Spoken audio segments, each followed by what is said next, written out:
If you're a little confused by Mitsubishi introducing the Outlander PHEV in 2019, you're not alone. You're also not correct. The Outlander PHEV has been selling in other countries for several years. In fact, it's had great success to the tune of 100,000 Outlander PHEVs being sold in Europe so far. Let's take a look at what has made them so popular around the world. The Outlander sports two electric motors, one in front and one in back. A week of driving the Outlander shows that these motors can provide quite a little pep to this full-sized SUV. In hybrid mode, the motors are accompanied by a 2-liter 4-cylinder engine making 117 horsepower. Not being a regular SUV driver, I was impressed by the Outlander's overall relative agility. Advertising a 22-mile EV range, a week of driving consistently provided nearly 30 miles with each trip. When the trip exceeds the range of the battery, the internal combustion engine engages. From that point forward, the Outlander drives as a hybrid, alternating between battery and engine to average 25 miles per gallon. The 12 kilowatt-hour battery pack can be fully replenished in 8 hours if plugged into a standard 120-volt outlet.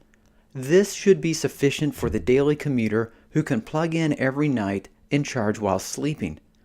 If in a pinch, level 2 charging cuts that time down to 3.5 hours.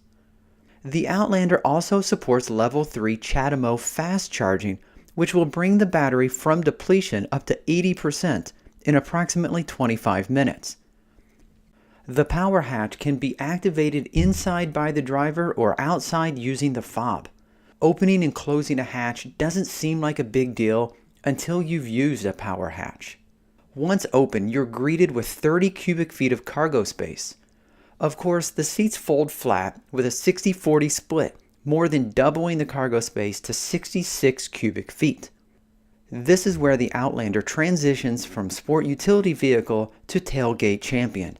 The cargo area houses one of the two 120-volt grounded plugs.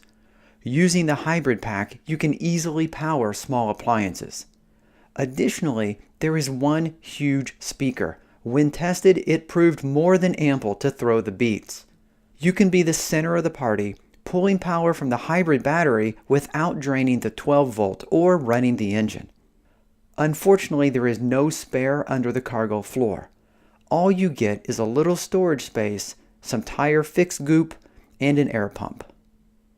Of course, the PHEV shares parts with the conventional Outlander. The only real downside seems to be the huge circular energy dial on the left of the dash, which is replacing the tachometer. The steering wheel in general is particularly easy to use. Entertainment is controlled by the left thumb. The right side is dedicated entirely to cruise control. The center console contains all the usual components: heated front seats, 4-wheel drive button, EV button for forcing EV mode when available, easy-to-use temperature controls, and an 8-inch touchscreen available on the GT model. For the entire week, I was really disappointed that the user's manual was not provided with the Outlander. It wasn't until I was shooting this video that I realized the manual has its own bookshelf. But what really surprised me was the inclusion of a first aid kit, complete with 10 band-aids, butterfly strips, towelettes, sting relief pads, a roll of medical tape, and scissors to cut it with. There's even a reference guide for first aid and CPR. This is simply something you don't see much these days. The Outlander is surrounded by external cameras. In addition to the ubiquitous backup camera, there's one under each side mirror and one in the grille. With the bird's eye view, all of these cameras are stitched together to provide an overhead view.